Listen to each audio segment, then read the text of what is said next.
Hello everyone. Probability की बेटा हमारे पास वेरी फर्स्ट क्लास हो चुकी है और एक फर्स्ट लेक्चर के अंदर हम लोगों ने डिस्कस किया था कि डिफरेंट टाइप्स की इवेंट्स हमारे पास क्या होती हैं। उनमें कुछ की पॉइंट्स है जो लास्ट क्लास के मैं उसके ओवरव्यू दे रहा हूँ, जरा ध्यान से देखना बेटा। फर्स्ट हम लोगों ने स्टडी किया था इसमें random experiment. What is random experiment? What is random experiment? An activity or a group of activities, an activity or group of activities जिसका रिजल्ट हमारे लिए अननोन और अनसर्टेन हो, अननोन और अनसर्टेन हो, that activity or group of activities is called random experiment. बहुत अच्छे से लास्ट क्लास में डिस्कस किया गया था। एक रैंडम एक्सपेरिमेंट के जितने पॉसिबल रिजल्ट बन सकते हैं उन सारे आउटकम का अगर एक सेट बना दिया जाए तो उस सेट को हमारे पास कहा जाता है बेटा सैंपल स्पेस। क्या कहा जाता है? Sample space. लास्ट क्लास में कई वेरियस टाइप्स के अपने सैंपल स्पेस के एग्जांपल लिए थे। सैंपल स्पेस को एस से डिनोट किया जाता है, ये आपको बताया गया था बेटा कि इसको ओम से डिनोट किया जाता है। नॉर्मली हमारे पास जो है एस प्रेफरेबली ज्यादा यूज किया जाता है। ये कंपैरेटिव बहुत एक दो रेफरेंस बुक्स में आपको इसका हिंट भी मिल जाएगा। तो सैंपल स्पेस क्या है? जो रैंडम एक्सपेरिमेंट जिस एक्टिविटी को क्वेश्चन में लिया गया उस एक्टिविटी के जितने भी पॉसिबल रिजल्ट बन सकते हैं उन सारे पॉसिबल रिजल्ट का सेट हमारे पास क्या होता है? Sample space. अब सैंपल स्पेस पे बेस हमारे पास जो है, फॉर एग्जांपल अगर मैं यहां पे एक केस लेके चलता हूं आपके सामने, ए डाई इज थ्रोन। आपने एक डाई को थ्रो किया तो what will be the sample space? प्यारे बच्चों, सैंपल स्पेस आप सबको पता ही होगा, यानी कि रिजल्ट हमारे पास ये आ सकता है। अब इस सैंपल स्पेस में से जिसकी प्रोबेबिलिटी कैलकुलेट करने के लिए कहा जाता है उसको कहते हैं इवेंट। प्रैक्टिकल नॉलेज इवेंट के बारे में पता है कि इवेंट क्या होता है। प्रैक्टिकली अलग है, थ्योरेटिकली अलग है बेटा। इवेंट बेसिकली हमारे पास क्या है? ये आपके पास जो वर्ड लिखा है जिसकी प्रोबेबिलिटी आप कैलकुलेट कर रहे हैं उसको इवेंट कहते हैं। तो इवेंट के बारे में प्रीवियस लेक्चर बहुत अच्छे से डिस्कस हमने किया था। थ्योरेटिकली इसकी डेफिनेशन क्या है? Event is the subset of sample space. ये इवेंट हमारे पास इसका सबसेट होता है, ये हम अच्छे से डिस्कस कर चुके हैं। हमने टोटल टाइप्स की इवेंट में से 9 टाइप्स में से टोटल हम लास्ट लेक्चर में 8 टाइप डिस्कस कर चुके हैं, 1 to 8। एक लास्ट टाइप बेटा हमारे पास रह गई थी, तो आज के लेक्चर को हम स्टार्ट वहीं से करेंगे। जो लास्ट इवेंट आपकी रह गई है 9th इवेंट, जो इस चैप्टर की सबसे लास्ट इवेंट है। इसके बाद की जो इवेंट होगी वो 12th क्लास में स्टडी करेंगे। 11th के सिलेबस से टोटल 9 टाइप्स हमारे पास आती हैं। आओ बच्चों, कौन से 9th इवेंट है देखिए रहा।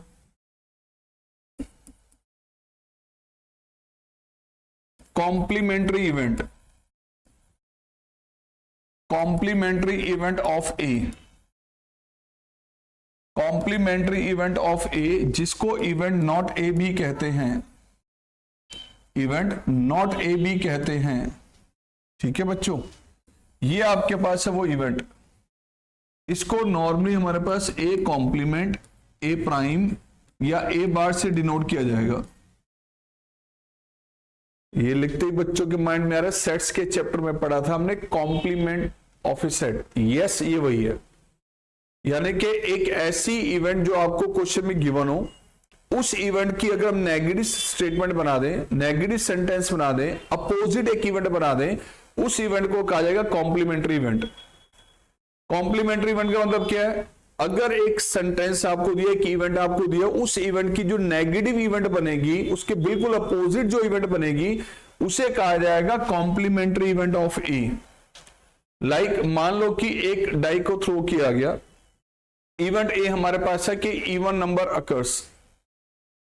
मान लीजिए मैं आपके सामने एग्जांपल ले रहा हूं, डाई इज थ्रोन। जैसे लास्ट भी हम एग्जांपल आमतौर पे इसी को यूज कर रहे हैं, तो इसी के बेसिस पे एक्सप्लेन कर देते हैं हम। ये आ गया आपका sample space, this is a sample space. अब इवेंट ए अगर मान लो कि हमारे पास जो इवेंट ही हमने डिस्क्राइब की है, even number occurs, even number occurs, तो बेटा हमारे पास इसकी नेगेटिव इवेंट क्या होगी? इसके अपोजिट क्या बनेगी? Even number doesn't occur, means the number other than even number will occur. तो इसके अपोजिट जो बनेगी, जो एलिमेंट इसके फेवर में है हमें पता है, इसको डिस्क्राइब करने से इवन नंबर आ रहा है, मींस 2, 4 या 6 आ रहा है बेटा। अब इस इवेंट की अगर हम कॉम्प्लीमेंट्री इवेंट बनाएंगे तो उसका मतलब यह है कि ये एलिमेंट अकर नहीं करने चाहिए, बाकी जो मर्जी करें, यानी कि even number will not occur, number other than even number will occur. इसका मतलब क्या आएगा? Odd number. तो बेटा यहां पर ई नॉट का मतलब क्या होगा? ई नॉट को आप ऐसे लिखें, ई कॉम्प्लीमेंट लिखें या ई प्राइम लिखें। इसका नंबर क्या है? Number other than even number will occur. तो कौन सा नंबर आएगा बच्चों ई नॉट के फेवर में? This is 1, 3, 5।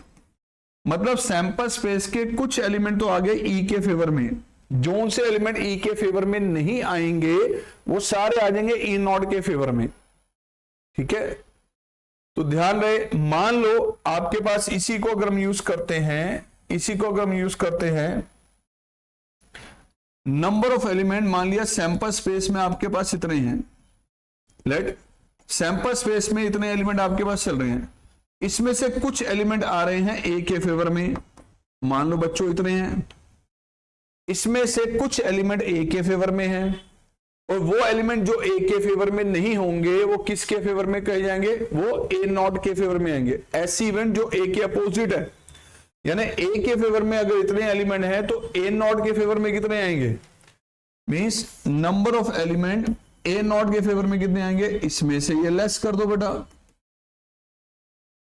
अब बताइए, अगर सैंपल स्पेस में इतने एलिमेंट हैं, ए के फेवर में इतने हैं, तो बाकी बच गया ए नॉट के फेवर में। अब प्रोबेबिलिटी ऑफ ए अगर हम यहां पे कैलकुलेट करें, this is favourable outcome upon total outcome. उसी तरह से प्रोबेबिलिटी ऑफ ए नॉट क्या होगा प्यारे बच्चों? Same here, favourable outcome upon में टोटल आउटकम। ओके, तो ये ए की प्रोबेबिलिटी है, ये ए नॉट की प्रोबेबिलिटी है।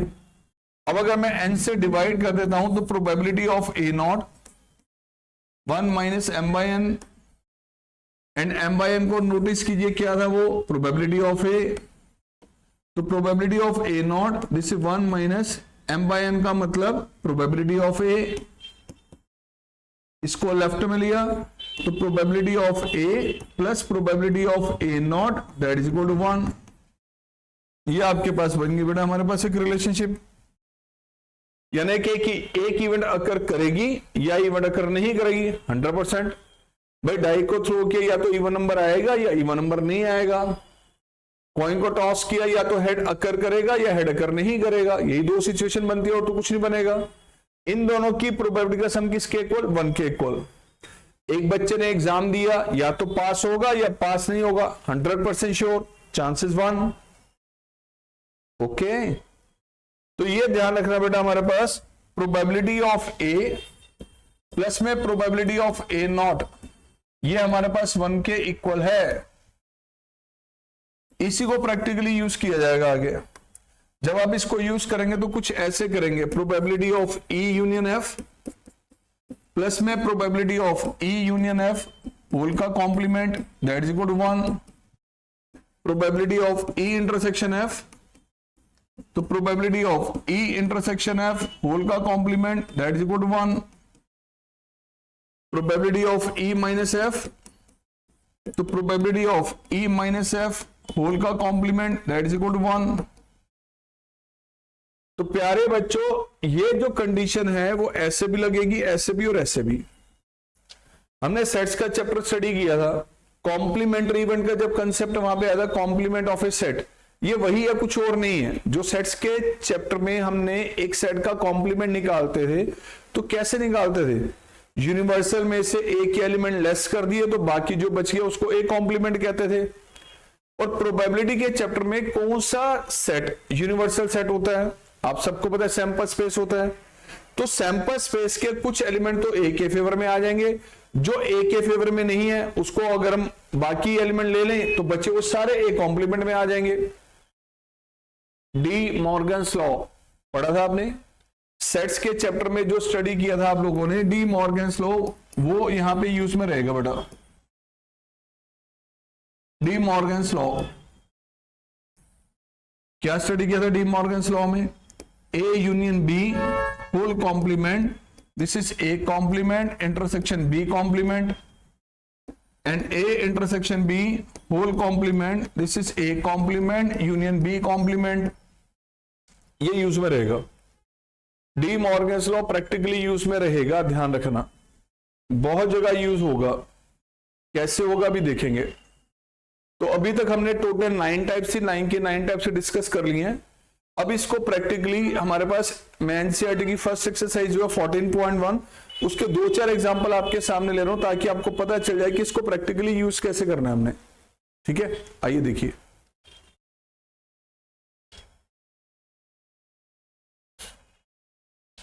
एक्सरसाइज 14.1 इवेंट अलग अलग टाइप की स्टडी की थी, सबसे ज्यादा यूज में रहेगी mutually exclusive and non mutually exclusive. इसका खास ध्यान रखना है आप सारे बच्चों ने, ठीक है बेटा। आओ, a die is rolled, let E be the event, die shows 4, E event हमारे पास है, डाई पे 4 अपीयर हो रहा है। एफ इवेंट हमारे पास डाई शोज इवन नंबर। अब चेक करना है ई एंड एफ म्यूचुअली एक्सक्लूसिव है या नहीं। और देखो बेटा, एक्सरसाइज 14.1 क्या आपके पास है, डाई को थ्रो किया गया,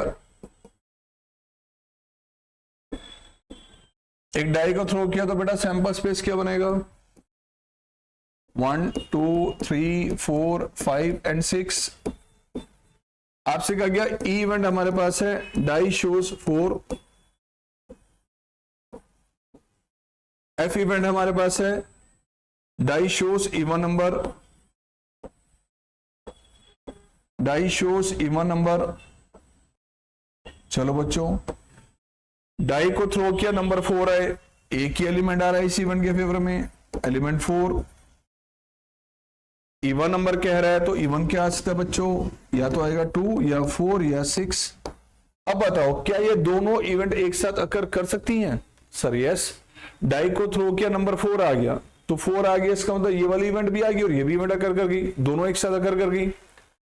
दोनों एक साथ अगर कर गई तो म्यूचुअली एक्सक्लूसिव कैसे होगी? म्यूचुअली एक्सक्लूसिव की कंडीशन क्या थी? अगर ई इवेंट अगर करेगी तो एफ नहीं करेगी, और अगर ई नहीं करेगी तो एफ अकर करेगी। दोनों इवेंट कभी भी एक साथ नहीं कर सकती, ऐसा तो नहीं है यहां।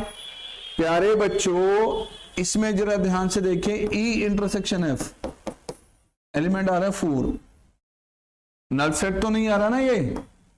सो इवेंट्स कौन सी हो गई यहां पर? A E and F, these are non-mutually exclusive events, non-mutually exclusive events, okay। Condition क्या है? कभी भी दो इवेंट्स अगर म्यूचुअली एक्सक्लूसिव होती हैं तो उसका इंटरसेक्शन क्या होता है? Null set. क्या होता है? Null set. बढ़िया, इंटरसेक्शन नल सेट नहीं आ रहा, इसलिए बेटा ये इवेंट्स हमारे पास क्या है? Non mutually exclusive events. और अगले क्वेश्चन पे आते हैं हम। चलो इधर आइए। A die is thrown, describe the following events. कुछ इवेंट्स यहां पे डिस्कस की गई हमें।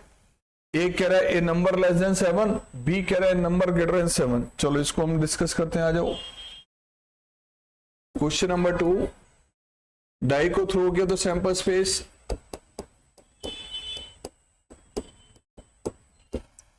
अब ए इवेंट के बारे में क्या कहा गया है?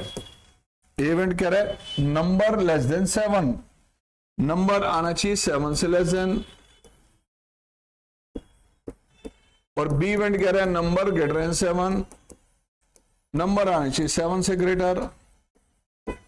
तो प्यारे बच्चों 7 से लेस देन नंबर कौन से होंगे? 1 2 3 4 5 एंड 6, कोई भी नंबर हो सकता है ये। एंड 7 से ग्रेटर तो यार डाई पे कोई नंबर ही नहीं है, this is a null set. ठीक है। अब थर्ड इवेंट हमारे पास सी क्या कह रहा है? ए मल्टीपल ऑफ 3, लो बेटा सी कह रहा है मल्टीपल ऑफ 3 आए बेटा, तो डाई पे 3 का मल्टीपल क्या आ सकता है? या तो 3 आएगा या 6। उसी तरह से डी के बारे में क्या कहा गया? Number less than 4, number less than 4। अब बताओ 4 से लेस देन नंबर टाइप पे कौन सा होता है, या तो 1 या 2 या 3। तो मेरे प्यारे महारथी बच्चों ध्यान से देखिए, आगे कह रहा है एक even number greater than 4, even number greater than 4।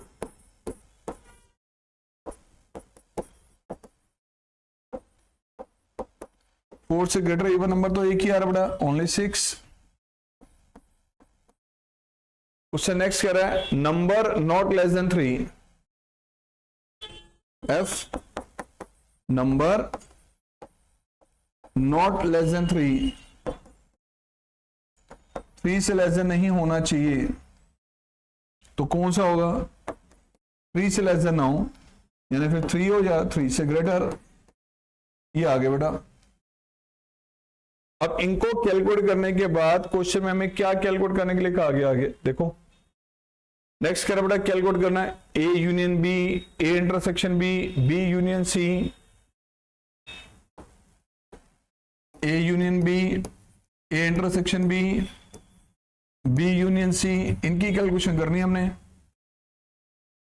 The next one is E intersection F, D intersection E, E intersection F, D intersection E. Next is A minus C, D minus C, A minus C and D minus सी।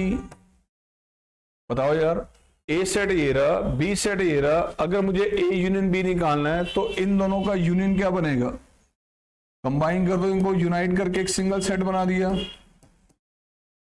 लो बच्चों, फिर कह रहा है ए intersection B, इसमें और इसमें ए और B में कॉमन तो कुछ भी नहीं आ रहा है, नहीं कुछ कॉमन, तो क्या आएगा बेटा, नल सेट, राइट। नेक्स्ट कह रहा है फिर B union C, B set ये रहा, सी सेट ये रहा, इन दोनों का यूनियन क्या बनेगा, that is set containing 3 and 6। फिर कहा गया आपसे ई इंटरसेक्शन एफ, ये सेट ई है बेटा, ये सेट एफ है, दोनों का इंटरसेक्शन, इंटरसेक्शन में एक सिंगल एलिमेंट आ रहा है, सेट कंटेनिंग 6। डी इंटरसेक्शन ई, ये डी सेट है, ये ई सेट है, इसमें कॉमन तो कुछ भी नहीं है प्यारे बच्चों, नल सेट आ गया, राइट। अब सेट्स का चैप्टर पढ़ा था आपने, अगर आपको x माइनस वाई कैलकुलेट करना है तो आप कैसे करते थे, x माइनस वाई एक ऐसा सेट होता था जिसमें सारे एलिमेंट सिर्फ x के आते हैं, y का कोई भी नहीं आता। x में से हम लेस करते थे वो एलिमेंट जो x और y में कॉमन है, x में से लेस कर देते थे वो एलिमेंट जो x और y में कॉमन है, मतलब अनकॉमन एलिमेंट x के लिए लिए जाते थे। बिल्कुल वैसे ही a माइनस सी, बेटा ये a सेट है और ये आपके पास है c सेट, तो a सेट आपका सेट कंटेनिंग 1 2 3 4 5 6 एंड प्यारे बच्चों c सेट आपके पास है सेट कंटेनिंग 3 और 6। अब जो भी एलिमेंट आएगा a का आएगा, c का कोई भी नहीं आएगा, ध्यान रखना। इसमें से लेस कर देने वो एलिमेंट जो इन दोनों में कॉमन है, तो कॉमन एलिमेंट इसमें से हटा दिया, बाकी आ गया आपके पास 1, 2, 4, 5, राइट। कुछ ऐसे ही आपसे फिर कहा गया निकालना आपने अब डी माइनस सी, तो चलो आओ डी माइनस, डी माइनस सी कैलकुलेट करें बच्चों। ये था आपका डी सेट और ये आपका ई सेट, यानी कि 1, 2, 3 में से लेस किसे करना है, सेट कंटेनिंग 6, तो आंसर तो आ जाएगा बेटा सेट कंटेनिंग 1 2 3। इसके बाद कहा गया ई इंटरसेक्शन एफ कॉम्प्लीमेंट और एफ कॉम्प्लीमेंट, तो यार ई intersection F not, E event आपके पास ये intersection F not, F event आपके पास ये है, तो बच्चों इसका नॉट, इसका कॉम्प्लीमेंट क्या होगा, इसके एलिमेंट यूनिवर्सल में से लेस कर दो, ये लेस कर दे तो बाकी क्या बचेंगे 1 और 2 एंड इन दोनों में common nothing, null set. Last करें एफ कॉम्प्लीमेंट निकालो, तो एफ कॉम्प्लीमेंट तो निकाल चुके हम 1 और 2। कुछ ऐसे वर्किंग चल रही है प्यारे बच्चों, कुछ ऐसे वर्किंग, ठीक है।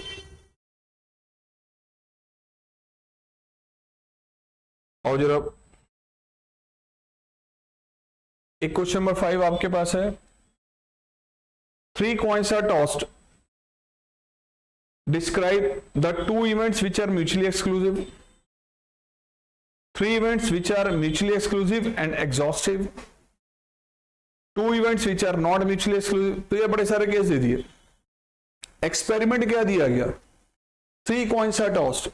चलो पहले 3 कॉइन को अगर टॉस किया गया है तो उसका सैंपल स्पेस क्या बनता है, मतलब कौन कौन से आउटकम आ सकते हैं। चलो पहले वो एक्सप्लेन करते हैं। यार ये ऐसे क्वेश्चन आपने जो 3 कॉइन को टॉस किया 10th लेवल पे प्रोबेबिलिटी के किस तरह की वैरायटी स्टडी करते थे, कुछ उसी तरह की वैरायटी को एक्सप्लेन करना हमने। देखो 3 कॉइन्स को टॉस किया गया तो सैंपल स्पेस क्या बनेगा बच्चों? अगर आप 3 कॉइन्स को टॉस कर रहे हैं, हो सकता है बेटा ऑल हेड्स, हो सकता है कि 2 हेड और 1 टेल। 2 हेड और 1 टेल में ये 3 पॉसिबिलिटीज बन रही हैं, ध्यान से देखो। और हो सकता है कि 2 टेल्स और 1 हेड,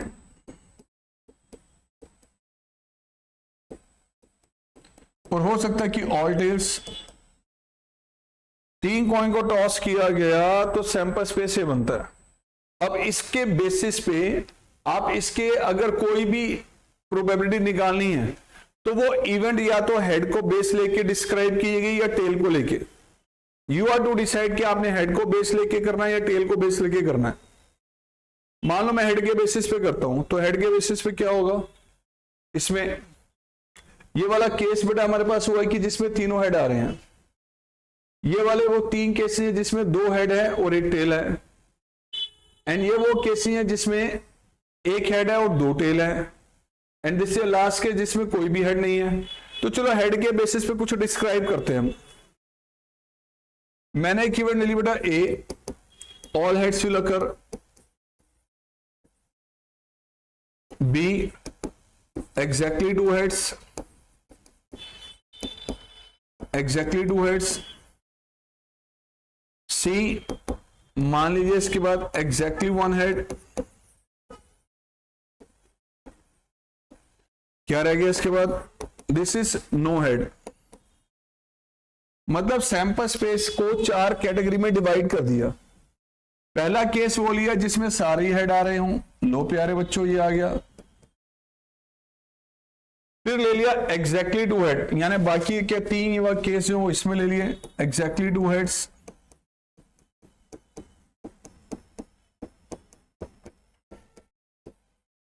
उसके बाद फिर से देखें एग्जैक्टली 1 हेड, ये 3 केसेस में आ रहे हैं एग्जैक्टली 1 हेड।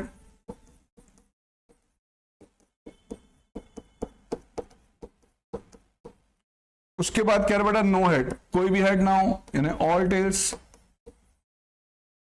अच्छा इनमें से किसी में भी कोई कॉमन नहीं है, इसका एक एलिमेंट इसमें ले लिया, 3 एलिमेंट इसमें आ गया, 3 इसमें आ गए, लास्ट एलिमेंट इसमें आ गया, कॉमन किसी में कुछ भी नहीं है। ये चारों इवेंट्स ऐसी हैं जो म्यूचुअली एक्सक्लूसिव हैं, चाहे मैं ए और बी ले लूं या बी और सी ले लूं या सी और डी ले लूं या ए और डी ले रहे, किसी में कुछ कॉमन नहीं आएगा, ये सब म्यूचुअली एक्सक्लूसिव हैं, राइट। उसके बाद ये भी कह रहा है, चलो और कौन सी इवेंट ले सकते हैं इसमें।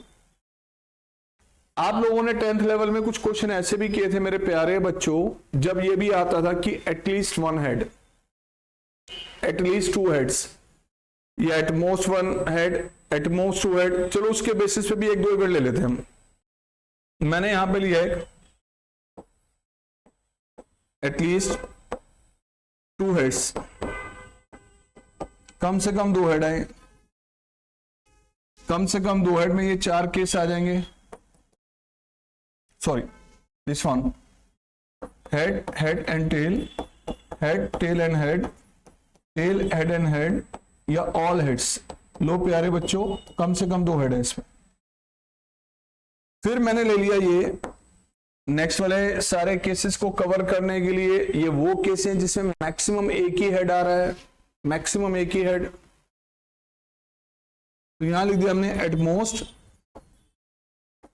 1 हेड, मैक्सिमम एक ही हेड हो, यानी 0 हेड या 1 हेड।